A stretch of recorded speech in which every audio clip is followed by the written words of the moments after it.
Now, to talk about what I am here to do, which is federal law enforcement to enforce our immigration laws, I want to say just a few things. First of all, I wanted to meet with business leaders, with ICE officers, with local law enforcement to try to understand a little bit better what's going on so that we can tone down the temperature a little bit, reduce the chaos, but still allow us as a federal government to enforce the American people's immigration laws. That is the purpose of my visit. Now, this is step one or step two of that process. There's going to be a lot of work that follows through from here.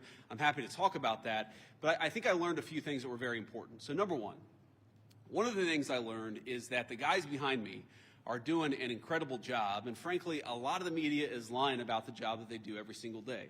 Now, it doesn't mean that there aren't occasionally stories out there, there aren't occasionally videos out there that suggest that these guys, or at least some of the people who work for them, are not doing everything right.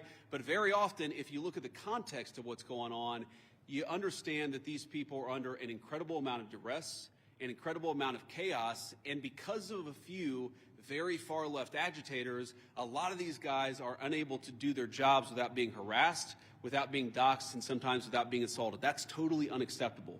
And that's one of the things that I want to send a message to is, yes, come out and protest me, protest our immigration policy, but do it peacefully. If you assault a law enforcement officer, the Trump administration and the Department of Justice is going to prosecute you to the fullest extent of the law.